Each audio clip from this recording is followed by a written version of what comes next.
Joe, you're good? Well, thanks for joining us. We've got Greg McDermott. We'll just start with questions. Yeah, fire away. Greg, when did you find out and how did they tell you? You know, there was a little discussion before the game. My son who was here mouthed to me that the Big Ten and I don't say ACC or SEC had called it at that time. So I was talking to James Breeding, and he felt they were making a decision at that time. So I was a little surprised we started the game, but the conference office came back and communicated with us at halftime. I mean, we're living in unprecedented times, so you're gonna have some crazy things happen. Today was one of them. And when you say the conference office, do you know who? Stu Jackson's the one that delivered the message to me. I know it's kind of like insight and guess more at this point, considering the nature of how everything happened so fast, but do you feel like the league should have at least delayed your guys' tip once they found out everything was kind of in motion at that point? Yeah, it really wouldn't be fair for me to make a judgment on that because I don't have access to the information that I'm sure they were trying to gather. So, you know, obviously I think what happened in the NBA last night fast-tracked everything and set all this into motion. So, you know, I understand it. You know, the safety of our fans, of our student athletes has to become paramount. And, you know, I'm sure that's why this decision was made. Sorry, when did you say Stu Jackson told you? At halftime. At halftime? Yeah. He just came up to you? Like, He came back to the locker room. How'd the guys react? They were disappointed, you know. The guys that were 3 for 3 were more disappointed than the guys that were 10 for 9. You know, some guys, you know, we had a few guys the first time they ever had a chance to play in the Garden. Yeah, I mean, we're living in a crazy time right now, and you know, who knows where this is going from here. Have you sort of braced yourself for seems like the probability that you might have already played your last game this season? Yeah, I haven't really thought about that. Again, I don't have access to information as to what the NCAA is thinking, if they're thinking of a cancellation or a postponement. I hope it's not a cancellation. I hope we find a place in the calendar to play it. I just think it's a great event. There's a lot of teams that have earned the opportunity to do that, and when the time comes when it's safe to play it, I hope we'll figure out a way to do it. Were you or any of your players apprehensive about coming here in the first place? No, I don't think so. I think we were, you know, we were sure to take, you know, precautions, but you know, we were comfortable. Could a season be put on hold for 30 days and then restarted? Well, I mean, we're gonna look to the NBA for an example of how they're gonna do it. You know, theirs is a little bit different because they're in the middle of their season. The playoffs aren't here. But you know, again, it's unprecedented. So whatever we decide to do, it's the first and hopefully the only time that this type of decision is going to have to be made. So fortunately, there are people that are a lot smarter than me. They're going to try to figure that out. What did you try to tell the guys in terms of like just how to go about what they were going about? Because it's obviously, I imagine, the thoughts running through their head, like you said, the first time that any of them in their lives have been through something like this, and I can't imagine it's not scary a little bit. Like, yeah, I mean, we talked to them last night after film when we found out we were playing St. John's. You know, we have to try to focus on the task at hand. Obviously, they're all on social media, so the possibility of not playing the games, or you know, at that time we knew we were going to play the game with a limited number of fans. So, you know, we try to get them just to focus on what they can control, and that's what's going to happen in the game. So, you know, I think they were in a good place, and, you know, obviously disappointed they want to continue to play, but they also understand why the decision was made. What was just that half of basketball like again, to be in a barely full, you know, with like 400 people in it? You know, like I told the guys, I said, you know, the one thing you will be able to tell your kids and grandkids is that you played probably the first and only game in Madison Square Garden with 300 people there. You know? So it was a different experience. I thought the fans that were there, I thought they cranked it up a notch on both ends because they realized in order to make a difference in a place that big that you really had to make some noise. So you know, I thought the environment was really good, even considering the circumstances we were dealt with. What was the strangest, is this the strangest experience you've had in your coaching career? Yeah, it certainly would rank right up there.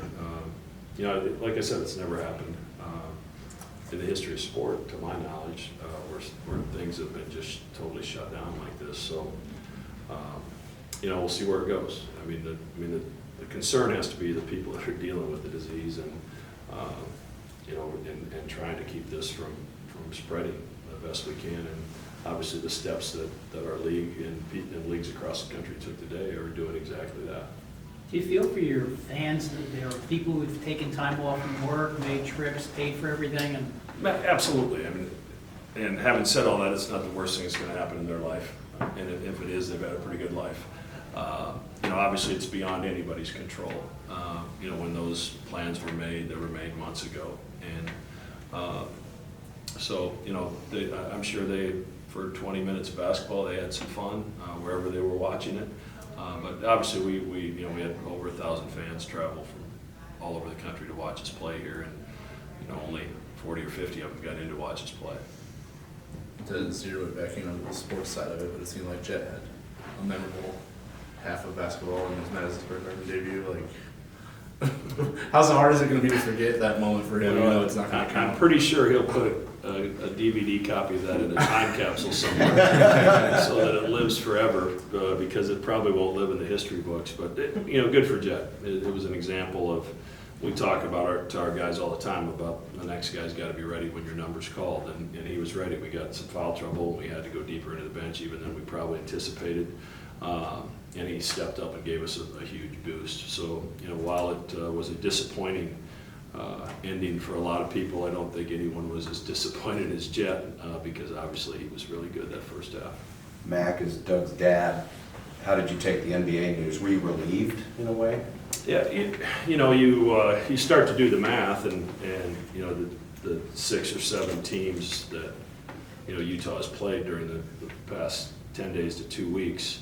You know, you also have to consider the teams that they played and the teams that they played. So, you know, I think the NBA is probably going to test everybody, and you know, there haven't been any signs with the Pacers at this point anyway. So, but you know, when the NBA found out, I'll give them credit. They took quick action. You know, to clear out an arena as the game was about to begin. You know, it took some great leadership, and the fact that they did that, I think, sent a message probably that made it easier for some of the conferences across the country to follow suit.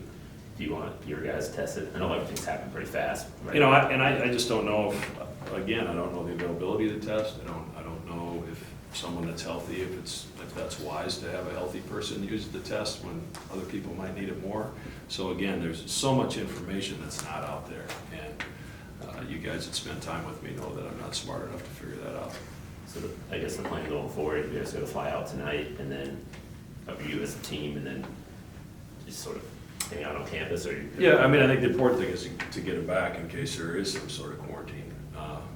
You know, so at least have them in their home environment, and then we'll wait for word on the NCAA as to what's going to happen with the tournament. And you know, if they have a tournament and we're in it, we're going to celebrate. If they call the season, we're going to celebrate a hell of a season, one way or the other. So doesn't take away from what these guys have accomplished, and we'll make sure in Omaha that everybody understands what a great season it was, regardless if it ends in an NCAA tournament or not. do you continue to work out at all? Again, we'll wait, you know, we'll take a day or two probably, and then hopefully some information will start to come down from the powers that be. Selection Sunday is just a few days away. I mean, is it going to exist? Are they going to pick the teams on that day without locations? Are we not going to do it on Sunday? Again, those are questions that aren't answered, at least to my knowledge at this point. I think this happened literally as you've been sitting here, but Duke and Kansas have both suspended all travel and athletics. Assumingly that forces the NCAA's hand. I don't know if you have any kind of reaction to that. I don't. I mean, I don't. It'll, again, I think if there's going to be an NCAA tournament, it's not going to be next week. I mean, let's be honest.